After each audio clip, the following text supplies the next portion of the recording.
Buenos días, tardes o noches, depende de qué hora estés escuchando esta grabación. Y continuando con estos videos de los principios que rigen el juicio de amparo, el día de hoy y en siguientes videos quiero explicar, si me lo permiten, el principio de estricto derecho.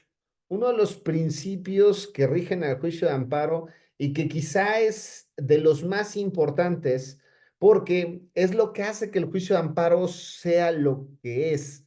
Me explico un poco más. El principio de estricto derecho es el que nos obliga a nosotros como abogados a ser los mejores.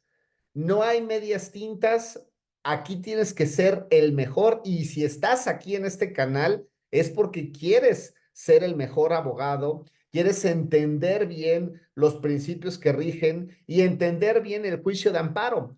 Entonces, el principio de estricto derecho es el que señala que el juzgador, aquella persona que está conociendo del juicio de amparo, está constreñido a lo que le esgrimes en tu demanda de amparo. ¿Qué significa esto?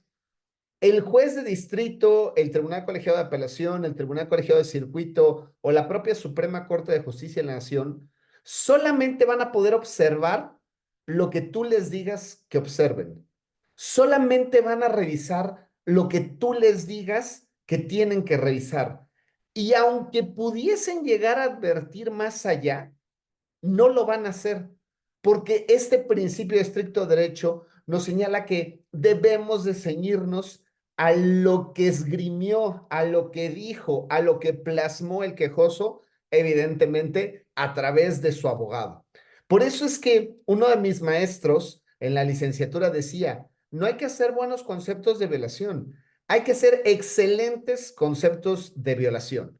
De ahí que la finalidad de estos videos es que puedas aprender amparo, que puedas llegar a tener mejores conocimientos del juicio de amparo y que derivado de esto tú puedas aprender cómo se hace una demanda de amparo, cómo se hacen estos conceptos y en específico los conceptos de violación. Tengo otro video, acá te lo dejo en esta liga, pero el concepto de violación básicamente es la premisa mayor, que es tu norma fundamental. Ya hemos hablado de las normas fundamentales. Esta premisa mayor que va a ser la Constitución Política de los Estados Unidos Mexicanos, los tratados internacionales de los cuales el Estado mexicano es parte, que ha suscrito la figura presidencial, ratificado por el Senado y acorde con la Constitución, es decir, que no tiene ninguna restricción constitucional, como premisa mayor. Como premisa menor, vas a tener propiamente el hecho infractor, el hecho del que te dueles, la omisión de la que te dueles. Cuando esta autoridad ha violentado tus derechos o estimas que ha violado tus derechos humanos, tus garantías constitucionales, ya hemos hablado de la diferencia de unos y otros.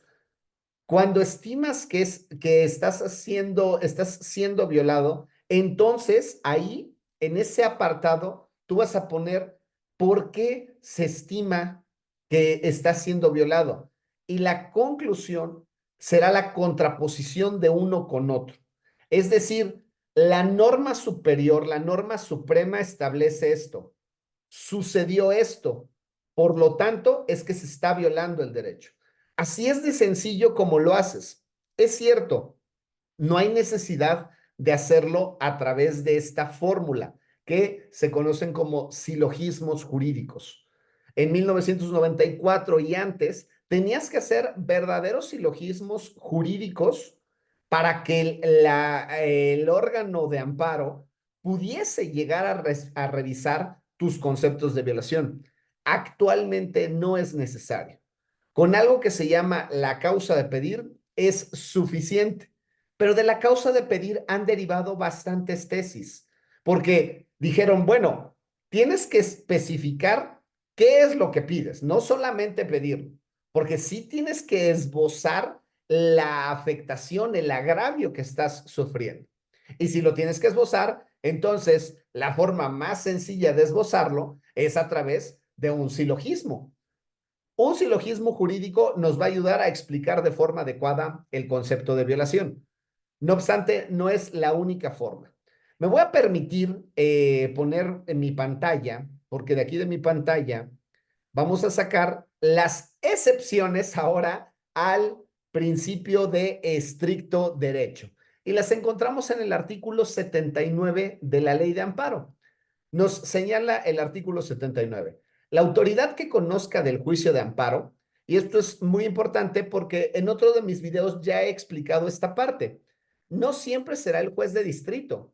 Podrá ser incluso un tribunal colegiado de apelación conociendo de amparo indirecto, un tribunal colegiado de circuito conociendo de amparo indirecto, de amparo directo, perdón, y del recurso de revisión, o la Suprema Corte de Justicia de la Nación, conociendo evidentemente de amparo directo. Entonces, la autoridad que conozca del juicio de amparo, cuando hablamos de autoridad, no podríamos decir el juez, porque no sabemos si será un juez de distrito o si será un tribunal colegiado de apelación, un tribunal colegiado de circuito o la propia sala de la Suprema Corte o el propio pleno de la Suprema Corte. Y es más, podríamos incluso hablar de que los tribunales superiores de justicia, en específico las salas penales, podrían llegar a conocer del amparo indirecto a través de una vía excepcional. Es posible que el Tribunal Superior de Justicia, a través de sus salas, conozca como superior jerárquico cuando el acto es del 16 en materia penal, 19 o 20. Y esta competencia concurrente es una competencia específica en materia penal. Si quieres un poco más de información, déjamelo aquí y con muchísimo gusto grabo un video de esa parte. Pero nos dice el 79.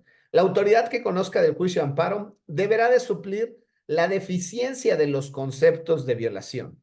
Cuando estamos en amparo, tanto indirecto como directo, nuestra argumentación, nuestros agravios, lo que nos está vulnerando el derecho se conoce como concepto de violación. Y este concepto de violación se expresa a través de la causa a pedir o a través de un silogismo jurídico. Y también nos señala o agravios, que son diferentes a los conceptos de violación, porque la autoridad que conoce del juicio de amparo no solamente va a suplir la deficiencia de tus agravios, de tus conceptos, cuando es demanda de amparo tanto indirecto como directo, sino que en los recursos que la ley contempla, esto es artículo 80 de la ley de amparo, que aquí lo encontramos, tenemos los medios de impugnación, el juicio de amparo solo se admitirán los recursos de revisión, queja y reclamación, y tratándose del cumplimiento de sentencia, el de inconformidad. Estos cuatro recursos, revisión, queja, reclamación e inconformidad, cuando son promovidos dentro del juicio de amparo, por cualquiera de las causas que señalan las diferentes procedencias, hablemos del artículo 81 para la procedencia del recurso de revisión o 97 para el recurso de queja, 202 del de inconformidad y así sucesivamente. Encontraremos diferentes medios de impugnación. Cuando está tramitándose un medio de impugnación, también deben de suplir esa deficiencia en tus agravios ahora porque estás dentro de recurso. Entonces, para ir unificando e ir centrando de forma adecuada este primer video que vamos a grabar de toda una serie en las que voy a explicar cada una de estas fracciones y con sus diferentes incisos, así como algo de jurisprudencia que existe respecto de ellas. En cada una de estas fracciones estaremos haciendo un video específico para cada una de ellas. Pero en términos generales de lo que estamos hablando ahorita, el principio de estricto derecho es que el juzgador está constreñido, el juzgador solamente puede ver aquello que tú le dices que vea, no puede ver más allá. Y a pesar de que viera más allá, no puede pronunciarse más allá, a no ser que exista una excepción al principio de estricto derecho.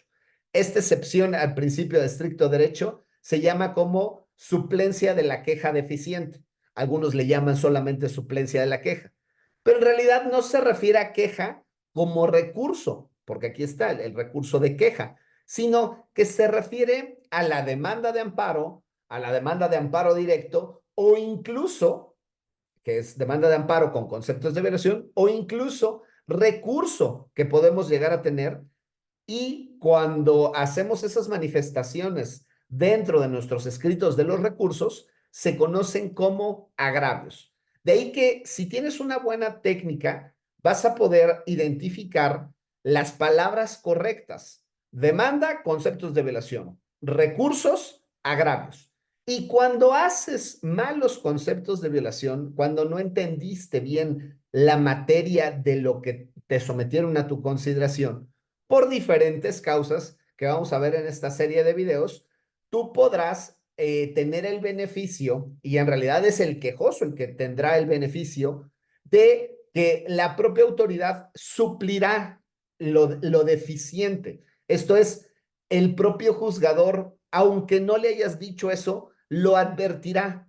¿Por qué? Porque se tiene que suplir a ese grupo vulnerable o a esa persona que se encuentra en un estado que es de inferioridad, por ponerle un nombre, en un estado de vulnerabilidad frente al acto de autoridad por su especial situación, como podrían ser en términos generales los trabajadores en una relación laboral, los ejidatarios o los comuneros, ya veremos también los núcleos ejidales o comunales, los avecindados, todos ellos también tendrán el beneficio de la suplencia de la queja en la materia penal, tanto la víctima como el ofendido, como el indiciado, el procesado, el sentenciado.